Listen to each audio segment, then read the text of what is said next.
우리 다 같이 읽겠습니다. 형제자매 여러분, 내가 말하려는 것은 이것입니다. 살과 피는 하나님의 나라를 유산으로 받을 수 없고 썩을 것은 썩지 않을 것을 유산으로 받지 못합니다. 보십시오. 내가 여러분에게 비밀을 하나 말씀드리겠습니다. 우리가 다 잠들 것이 아니라 다 변화할 터인데 마지막 나팔이 울릴 때에 눈 깜빡할 사이에 호련히 그렇게 될 것입니다. 나팔 소리가 나면 죽은 사람은 썩어 없어지지 않을 몸으로 살아나고 우리는 변화할 것입니다. 썩을 몸이 썩지 아니할 것을 입어야 하고 죽을 몸이 죽지 아니할 것을 입어야 합니다. 썩을 이 몸이 썩지 않을 것을 입고 죽을 이 몸이 죽지 않을 것을 입을 그때에 이렇게 기록한 성경 말씀이 이루어질 것입니다. 죽음을 삼키고서 승리를 얻었다. 죽음아, 너의 승리가 어디에 있느냐? 죽음아, 너의 독침이 어디에 있느냐? 죽음의 독침은 죄요, 죄의 권세는 율법입니다. 그러나 우리 주 예수 그리스도를 통하여 우리에게 승리를 주시는 하나님께 우리는 감사를 드립니다. 그러므로 나의 사랑하는 형제자매 여러분, 굳게 서서 흔들리지 말고 주님의 일을 더욱 많이 하십시오. 여러분이 아는 대로 여러분의 수고가 주님 안에서 헛되지 않습니다. 아멘. 사도 바울은 천국을 갔다 왔습니다. 천국을 갔다 왔고 또 하늘의 그 세계에서 신비한 놀라운 것들도 보고, 그래서 천국도 또 죽은 후의 부활도 사도 바울이 아주 잘 정리해 놓은 것이 바로 이 고린도전서 15장 말씀인데, 오늘 이 말씀의 50절에 보면 형제자매 여러분, 내가 말하는 것은 이것입니다. 살과 피는 하나님의 나라를 유산으로 받을 수 없고 썩을 것은 썩지 않을 것을 유산으로 받지 못합니다. 우리 몸이 죽으면 몸이 그대로 천국 가는 게 아닙니다. 이 살과 피는 하나님의 나라를 유산으로 받을 수 없다. 이 썩을 것은 썩지 않을 것으로 새롭게 됩니다. 그래서 새롭게 돼서 새 몸을 입고 우리가 부활하고 또 천국으로 가든지 어떤 이는 지옥으로 가든지 그렇게 결정이 됩니다. 그래서 부활한 후에 새롭게 되는 몸을 저는 이제 편의상 부활체라고 하는데, 이 부활체는 이 육체와는 다릅니다. 완전히 다릅니다. 자, 51절 보십시오. 내가 여러분에게 비밀을 하나 말씀드리겠습니다. 우리가 다 잠들 것이 아니라 다 변화할 터인데, 이렇게 되어 있습니다. 다 잠들 것이 아니라, 잠든다는 말은 죽는다는 말이에요. 이미 죽은 사람이든 아니면 살아있는 사람이든 다 변화한다. 그렇게 되어 있고요. 52절 마지막 나팔이 울릴 때에 눈 깜빡할 사이에 호련히 그렇게 될 것입니다. 나팔 소리가 나면 죽은 사람은 썩어 없어지지 않을 몸으로 살아나고, 이미 죽은 사람, 아브라함도 다윗도 죽은 사람, 죽었던 사람은 어떻게 된다고요? 썩어 없어지지 않을 몸으로 부활체로 다시 살아나고, 그 다음 우리는 변화할 것입니다. 여기서 우리라는 것은 뭐냐면 마지막 나팔이 올 때, 예수님 오실 때에 그때에도 살아있는 사람, 그러면 살아있다고 육체 그대로 올려갑니까?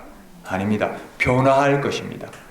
죽은 사람이든 살아있는 사람이든 다 새 몸을 입고 부활체를 입고 썩어 없어지지 아니할 그런 몸을 입고, 다른 성경에는 천사와 같이 된다 그렇게 되어 있습니다. 그렇게 천사와 같이 아름다운 몸을 입고 변화하고 부활하는데, 마지막 나팔이 무슨 나팔이냐? 자, 요한계시록 11장 15절 천사들이 7 인을 떼고 7 나팔을 불고 그 다음에 7 대접에 재앙을 쏟아붓는데, 마지막 7째 나팔을 부는 것이 바로 11장 15절부터 나옵니다. 7째 천사가 나팔을 불었습니다. 그때 하늘에서 큰 소리가 났습니다. 세상 나라는 우리 주님의 것이 되었고 그리스도의 것이 되었다. 주님께서 영원히 다스릴 것이다. 그리고 하나님 앞에서 자기 보좌에 앉아있는 24 장로도 엎드려서 하나님께 경배하고 말하였습니다. 지금도 계시고 전에도 계시던 전능하신 분 주 하나님 감사합니다. 주님께서는 그 크신 권능을 잡으셔서 다스리기 시작하셨습니다. 문민족이 이것을 붕괴하였으나 오히려 그들이 주님의 진노를 샀습니다. 이제는 죽은 사람들이 심판을 받을 때가 왔습니다. 마지막 나팔이 울리니까 어떻게 된다고요? 이제 죽은 사람이 심판을 받을 때가 왔다. 산자든 죽은 자든 다 부활체를 입고 어떤 이는 생명의 부활로, 어떤 이는 심판의 부활로, 영원한 멸망으로 그렇게 부활을 하는데, 주님의 종 예언자들과 성도들과 작은 사람이든 큰 사람이든 주님의 이름을 두려워하는 사람들에게 상을 주실 때가 왔습니다. 예수님 안에서 예수님을 두려워하고 믿음을 지킨 사람들에게는 상을, 그리고 땅을 망하게 하는 자들을 멸망시킬 때가 왔습니다. 자, 19절. 그러자 하늘에 있는 하나님의 성전이 열리고 성전 안에 있는 하나님의 언약궤가 보였습니다. 자, 이게 뭐냐면 구약시대 때 성막을 지었죠. 성막을 지었는데 언약궤가 어디 있습니까? 지성소 안에 있죠. 지성소 안에 언약궤. 언약궤 위에 누가 머뭅니까? 하나님이. 그러니까 성전의 문이 열리고 언약궤가 보였다는 건 뭐예요? 누가 나타나셨다는 거예요? 하나님이 나타나죠. 마지막 나팔을 부니까 드디어 누가 나타나시냐면 하나님이 나타나죠. 이제는 왕이 모습을 드러내는 거예요. 전쟁을 할 때 최전방에 있는 장수에게 이제 그 두루마리가 전해지죠. 그러면 그 인을 봉한 것을 떼죠. 그러면 그 안에 예를 들면 이제 출정하라, 싸움을 시작하라, 아니면 후퇴하라, 기다려라, 그런 왕의 명령이 적혀 있을 것 아닙니까? 그래서 7인을 다 뗀 거예요. 뗐더니 뭐냐면 이제는 출정 명령인 거예요. 마지막 심판을 위한 대전쟁이 선언된 거예요. 그래서 나팔을 부는 거예요. 나팔은 뭡니까? 전쟁에서 뚜뚜 나팔 불면 뭡니까? 돌격 신호잖아요. 그래서 7나팔이 다 부러졌어요. 7째 나팔까지가 부러지니까 누가 나타나시냐면 왕이신 하나님이 나타나시. 드디어 등장을 하시네요. 두둥 등장하시는 겁니다. 지금 그 장면입니다. 그래서 하나님이 나타나셔서 자, 19절 뒷부분에 그때에 번개가 치고 요란한 소리와 천둥 소리가 나고 지진이 일어나고 큰 우박이 쏟아졌습니다. 시내산에서도 앞에 하나님이 나타날 때마다 이런 현상이 나타나죠. 드디어 누가 나타나신 장면이냐면 하나님이 나타나신 장면입니다. 자, 그리고 14장 14절 말씀, 계시록 14장 14절. 자, 하나님이 나타나셨고 14장 14절 또 내가 보니 흰 구름이 있고 그 구름 위에는 구름이 나타났어요. 구름 위에는 인자 같은 분이 앉아 있었습니다. 그는 머리에 금면류관을 쓰고 날이 선 낫을 들고 있었습니다. 누가 나타나셨습니까? 예수님. 인자 같은 분 예수님. 자, 예수님이 승천하실 때 천사가 나타나서 뭐라고 했습니까? 예수님이 지금 올라간 그대로 다시 오시리라. 그러니까 구름을 타고 올라간 그대로 마지막에 뭐 타고요? 구름을 타고 재림을 하시죠. 14장 14절 흰 구름이 있고 그 위에 누가 앉으셨어요? 인자 같은 분이 예수님이 나타나셨어요. 재림주 예수님이 재림하시는 장면입니다. 마지막 모든 것이 심판을 당하고 염소 떼와 양으로 하나님을 거역한 자들은 멸망의 부활, 하나님을 믿고 신뢰하고 따르고 순종한 사람들은 영생의 부활로 나아가는 거예요. 자, 그런데 인자 같은 이가 뭘 들고 있었다고요? 낫을 들고 있었다. 15절 또 다른 천사가 성전에서 나와서 구름 위에 앉아있는 분에게 큰 소리로 외쳤습니다. 인자에게 예수님께 큰 소리로 외치는데 뭐라고 하냐면 낫을 대어 거두어 드리십시오. 땅에 있는 곡식이 무르익어서 거두어 드릴 때가 되었습니다. 그러자 구름 위에 앉은 분이 낫을 땅에 휘둘러서 땅에 있는 곡식을 거두어 드렸습니다. 할렐루야. 여기서 곡식은 누굴까요? 성도입니다. 예수님이 낫을 두고 무르익은 성도를 다 거두어듭니다. 추수할 때가 됐는데 추수할 일꾼이 없다, 그렇게 말씀하셨던 적이 있죠. 그런 것처럼 추수할, 예수님이 오셔서 다 이제 성도들을 거두어 드리는 장면입니다. 그래서 구름 타고 오신 예수님께서 성도들을 거두어 드리는 장면, 이것을 저는 이게 휴거라고 봅니다. 이게 휴거라고 봅니다. 그러니까 이제 마지막 때에 어떤 이는 예수님이 재림하시기 전에 다 먼저 들림받은 휴거가 먼저 일어나고 그 다음에 환란의 때가 오고 예수님이 재림하신다, 이렇게 해석을 하죠. 그래서 예수님 잘 믿고 믿음 생활 잘한 사람들은 고난의 때를 면한다, 이렇게 얘기하는 사람도 있습니다. 그러나 저는 성경 곳곳의 정황을 볼 때 우리가 지난번에 읽었던 마태복음 24장에도 성도들이 내 이름 때문에 박해를 당한다, 그제서야 끝이 온다, 그렇게 되어 있죠. 박해를 성도들이 당해야 되는 거죠. 고난의 때를 다 인내하고, 성경 곳곳에 계시록에도 그래서 성도들의 인내가 필요하다 그러잖아요. 베리치 받지 않고 환난을 당하고 고난을 당하기 때문에 그래서 성도들의 인내가 필요하다 그러잖아요. 이 환난의 때를 다 겪고 견디고 이기고 끝까지 승리한 무르익은 곡식들을 예수님이 지금 다 먼저 걷어가시는 거예요. 이게 이제 휴거입니다. 자, 그러니까 예수님의 재림과 함께 휴거가 일어난다. 그리고 보세요. 17절 보세요. 또 다른 천사가 하늘에 있는 성전에서 나왔는데, 예수님 말고 다른 천사가 또 나왔어요. 그 천사는 뭐 하는 천사일까요? 그도 역시 날이 선 낫을 가지고 있었습니다. 또 다른 천사가 제단으로부터 나왔습니다. 그는 불을 지배하는 권세를 가진 천사였습니다. 날이 선 낫을 들고 있는 천사에게 큰 소리로 말하였습니다. 날이 선 그 낫을 대어 땅에 있는 포도나무에서 포도송이를 거두십시오. 포도가 다 익었습니다. 아까는 곡식, 지금은 뭡니까? 포도. 그런데 보세요. 포도는 어떻게 하느냐? 19절. 그래서 그 천사가 낫을 땅에 휘둘러 땅에 포도를 거두어서 하나님의 진노의 큰 포도주를 만드는 술틀에다가 던졌습니다. 자, 이 포도는 누굴까요? 악인들. 이 악인들은 거두어져서, 천사가 거두어서 진노의 틀에다가 던져놓고는 20절. 술틀은 성 밖에 있었는데 그것을 밟아 누르니 거기에서 피가 흘러나왔습니다. 그 피가 말굴레의 높이까지 닿고 거의 1600 스타디온이나 퍼져나갔습니다. 진노의 포도주를 밟아버리니 피가 낭자한 그런 마지막 심판 장면을 얘기하는 겁니다. 그래서 의인과 악인을 다 거둬들인 다음에 그 다음부터 7 대접의 재앙들이 땅에 완전히 쏟아져서 땅이 진멸되는 그런 장면들을 이제 보고 있습니다. 자, 다시 돌아옵니다. 고린도전서 15장 52절.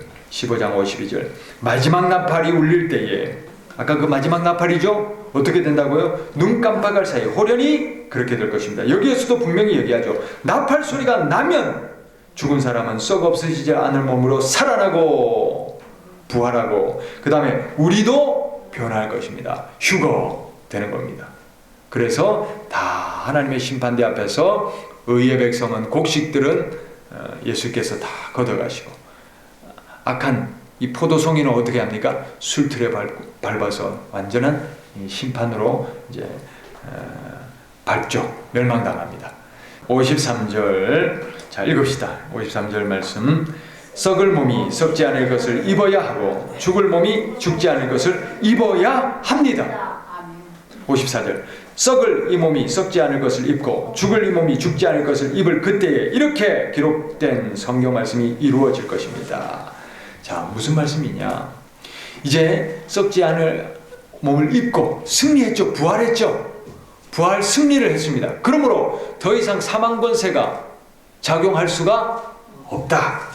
그래서 자, 성경 말씀이 뭐라고 되어 있냐? 죽음을 삼키고서 승리를 얻었다. 할렐루야. 죽음이 뭡니까? 사탄의 권세잖아요. 사탄의 권세.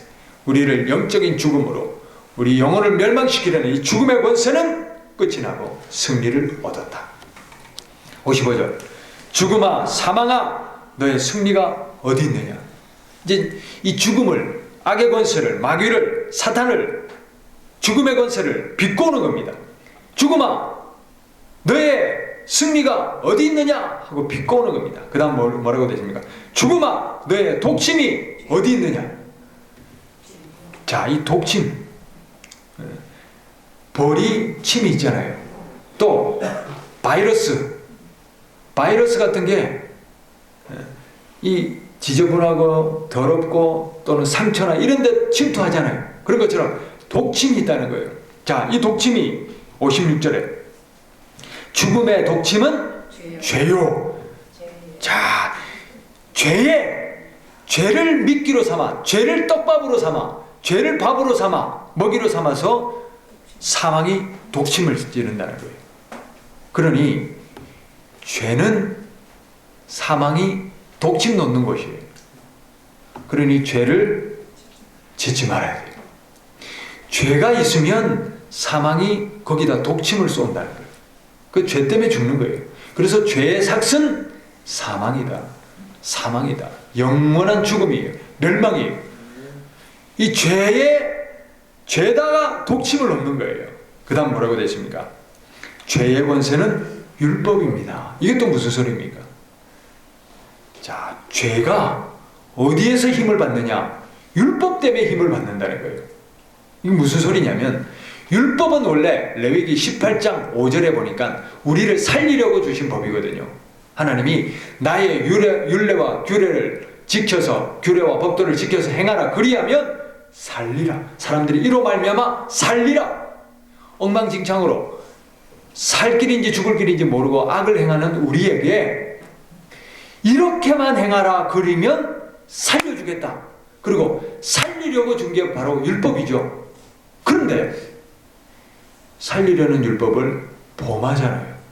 살인하지 말라, 간음하지 말라, 도둑질하지 말라, 거짓 증거하지 말라. 범하니까 어떻게 됩니까? 살리는 법에 죄가 드러나게 하는 법이 되는 거예요. 그렇죠? 살인하지 말라 했는데 살인을 하니까 살인자가 되는 거예요. 그러니까 율법이, 살리려고 준 율법이 죄를 드러나게 하는 율법. 죄가 드러나니까 사망이 그것 때문에 의기양양, 은매기사로 권세를 얻는 거예요. 그러니 율법이 죄를 드러나게 하며 그 죄 때문에 죄의 죄에다가 독침을 쏘니까 사망이 승리하게 되는 거죠. 율법 때문에. 자, 그런데 57절 말씀. 그러나 우리 주 예수 그리스도를 통하여 우리에게 승리를 주시는 하나님께 우리는 감사를 드립니다. 율법으로는 구원을 얻을 육체가 없다. 그런데 율법이 아니라 뭐라고 되어 있습니까? 우리 주 예수 그리스도를 통하여, 할렐루야! 예수 그리스도를 통하여 우리에게 승리를 주신다. 예수님이 율법이 연약하여 할 수 없는, 우리가 연약해서 율법을 지키지 못하잖아요. 그것을 예수님이 대신해 주셨어요. 그게 뭡니까? 우리 대신 십자가를 져주심으로 우리 죄를 이미 십자가에다 못을 박아 주신 거예요. 어린 양 속죄 제물이 되어 주심으로 우리 죄 문제가 대신 속죄 제물로 대속으로 우리 죄 문제가 해결되게 하셨어요. 그래서 예수 그리스도를 통하여 이제는 사망이 왕노릇할 수가 없다. 사망이 자기 권세를 행사할 수 없다. 그래서 우리에게는 승리가 주어지는 것입니다. 여기서 승리는 니코스라는 헬라 단어인데, 나이키 있죠, 나이키. 나이키가 무슨 뜻이냐면 승리라는 뜻이에요. 나이키가 여기서 나왔어요. 니코스, 나이키, 승리. 그래서 오늘 제목이 뭡니까? 나이키 신앙, 승리의 신앙. 할렐루야. 율법으로는 승리할 수 없지만 누가? 예수 그리스도께서 우리에게 니코스를 주셨다. 승리를 주셨다. 할렐루야. 그래서 고린도전서 1장 18절에 이런 말씀이 있어요. 십자가의 도가, 십자가의 이 법칙, 십자가의 이 말씀이 멸망하는 자들에게는 미련한 것이요, 구원을 얻는 우리에게는 하나님의 능력이라, 이렇게 되어 있습니다. 십자가, 여러분, 십자가가 뭡니까? 사형틀이죠. 그러니까 멸망할 자들이, 예수님을 믿지 않는 자들이 볼 때는 그게 뭡니까? 죽음의 틀이죠. 죽음의 틀이니까, 야, 니네들 십자가에 달린 예수 믿는다며, 십자가는 사형틀이야. 사형당한 그 죄수를 믿어 미련한 것이에요. 멸망받을 자들이 볼 때는 미련한 것이지만 그 하나님 안에서 구원받을 우리들에게는 하나님의 능력이 됩니다. 그 십자가를 통하여 죄의 문제가 다 못 박아졌거든요. 그래서 십자가는 죽음이 아니에요. 끝이 아니에요. 멸망이 아니라 승리입니다. 구원입니다. 살려내는 그 십자가의 도가 능력입니다. 할렐루야. 하나님의 능력인 줄 믿습니다. 그래서 이 십자가를 통하여 예수 그리스도께서 십자가 지실 저주심으로 속죄제물 되심으로 우리 죄 문제는 해결받는다. 그러므로 그리스도 예수 안에서 우리는 승리합니다. 자, 58절 말씀. 그러므로 나의 사랑하는 형제자매 여러분, 굳게 서서 흔들리지 말고. 뭐라고요? 굳게 서서 흔들리지 마십시오. 두 번째, 주님의 일을 더욱 많이 하십시오. 여러분, 신앙생활 하다가 더 이상 흔들리지 마시라는 거예요. 흔들리지 마시라는 거예요. 흔들리면서 거기에다가 에너지 낭비하지 마시라는 거예요. 오히려 주님의 일을 더욱 힘쓰십시오. 그렇게 당부하고 있습니다. 왜 그러냐? 여러분이 아는 대로 여러분의 수고가 주님 안에서 헛되지 않습니다. 헛되지 않습니다. 하나님은 우리가 행한 대로 보응하십니다. 맞죠? 행한 대로 보응하신다는 말은 뭐냐면, 악을 행한 자들에게는 하나님께서 멸망과 악으로 보응하시는데, 의를 행하면 반면에 하나님께서 의로 답하시죠. 그런데 여러분, 중요한 사실이 뭐냐면, 그리스도 예수님 안으로 우리는 들어와 있죠. 그리스도 예수님 밖에 있는 사람들은 뭘 하든 하나님이 그냥 내버려 두십니다.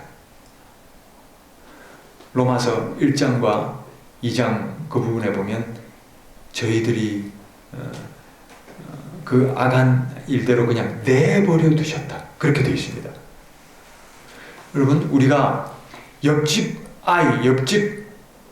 아이들에 대해서는 우리가 이래라 저래라 간섭 안 하죠. 그러나 내 자식은요, 이래저래라 간섭하죠. 왜 그렇습니까? 내 자식이니까. 다시 말하면 하나님 안에서, 하나님 안에 들어와 있는 하나님의 자녀들은 하나님이 간섭해 주십니다. 그래서 때로 빗나가면 징계를 통해서라도 돌아오게 하시고, 또 잘한 것 있으시면 하나님의 은혜와 복과 능력을 더하여 주시고, 그러면서 하나님이 책임져 주십니다. 그러나 하나님 밖에 있는 사람들은 내버려 두십니다. 그래서 우리가 저 인간은 왜 예수도 안 믿는데 저렇게 잘 살아? 쟤는 예수 안 믿는데 뭐 하는 일마다 잘 되네? 왜 저렇게 부자야? 돈만 잘 버네? 이런 생각하죠? 그거 부러워하시면 안 됩니다.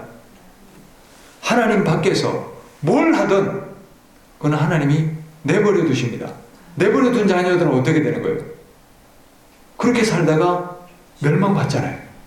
그러나 하나님 안에 들어와 있으면 하나님이 반드시 책임져 주시는데 행한 대로 보응하신다. 여기 들어와 있으면서도 엉뚱한 짓 하고 악하게 하고 하나님 자꾸 거슬러지고 빗나가고 하면 하나님이 징계하셔서라도 돌아오게 하십니다.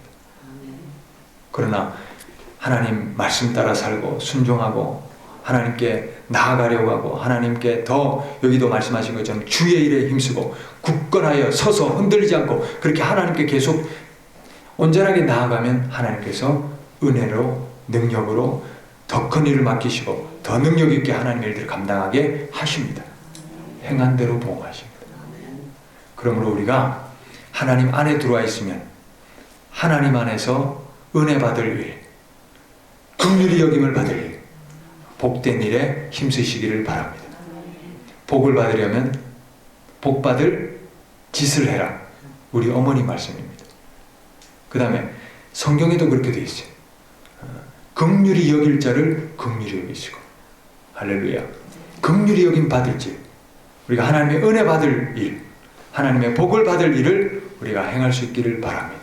그래서 하나님이 우리가 수고한 대로 하나님께서 그것이 헛되지 않게 하시고 하나님께서 은혜를 더하여 주신다 하는 것입니다. 그래서 굳건하게 서서 흔들리지 말고 주님의 일을 더욱 많이 하십시다. 오늘 말씀을 요약합니다. 오늘 말씀에 보면 우리가 부활을 입고 마침내 승리하게 하실 것이다 말씀하십니다. 그 승리는 율법이 주는 승리가 아니라 그리스도 예수께서 주시는 승리입니다. 속죄제물 대신 십자가의 구원을 이루어 주신 그 예수님의 보혈로 능력으로 승리를 얻는 것입니다. 그러므로 우리가 예수님 안에서 굳건하게 서서 흔들리지 말아야 됩니다. 그리고 주님의 일에 더욱 힘쓰시기를 바랍니다. 그래서 우리를 마침내 부활하게 하시고 승리하게 하시고 구원하여 주실 주님의 마음에 합한 그런 신앙인들로 살아가시는 은혜가 있기를 바랍니다.